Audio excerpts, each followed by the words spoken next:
Hi there, we're here with Golf Digest Middle East, and today we're going to talk about something that's become more apparent in golf as a golf teacher, as a professional, especially on tour, and that's how your body directly affects the golf swing. Now what I mean by that is your strength, your physiology, what your body is capable of doing and not capable.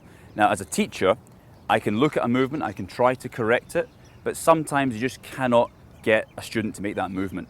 And if I use myself as an example, for the last few years especially, I've been trying to correct a certain problem, and this is common in many amateurs, and that's where throughout the backswing, the lower body shows signs of instability. And in my case, it actually looks like my left knee caves in, collapses towards the right knee, and my hips get out of place. Now from here, if I time it correctly, then I'll deliver the club back to the ball squarely, no problem.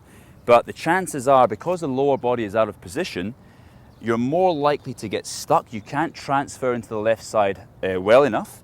So the body gets stuck, the hands will flip, you can hit the ball low and left, or classic stuck position, inside, block, high and right. Now this is just one example of lower body weakness, but today we're going to focus very much on how we can actually use gym work, physical exercise, to try to correct certain faults in your swing. So we're now going to head over to Dubai Creek's FitLab, where fitness professional Ashley is going to talk us through a few exercises specific to nailing down this problem. Okay, we're now here at Dubai Creek's FitLab, where Ashley Pauly, the fitness professional, is going to put me through some exercises to really focus on fixing this problem that I've got in the driving range.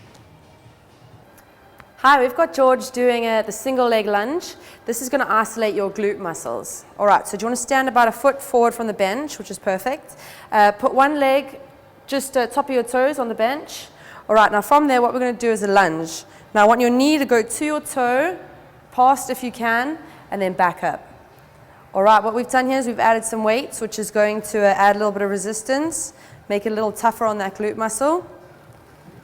That's perfect.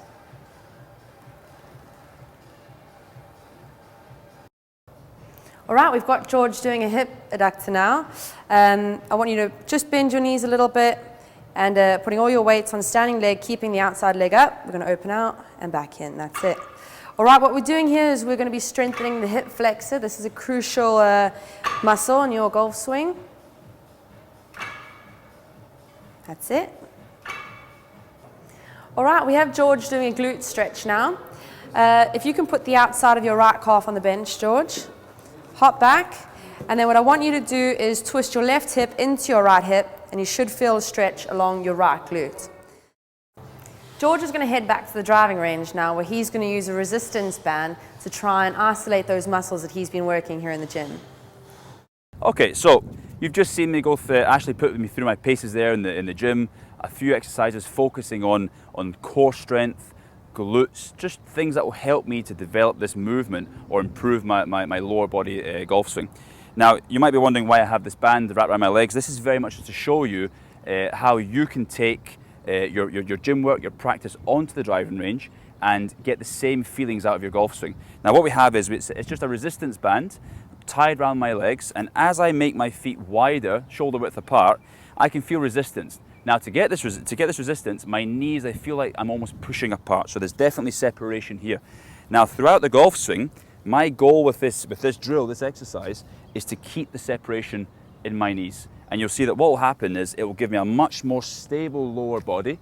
It looks as if there's less movement, my hips have rotated correctly, and from here I can very much turn and drive through the golf ball. So again, as I make this backswing with the tension in my lower body, you can hear me almost tensing slightly because I'm really forcing these knees apart, avoiding that common problem of knee collapsing, hips out of position, and then stuck. So if I go ahead and hit a golf shot now, you'll notice that once I make my backswing, it looks more solid. Legs, knees keep their distance apart, and I can accelerate through the golf ball. Okay, so hopefully you can take that drill, get yourself into the gym. Let's get fit for golf.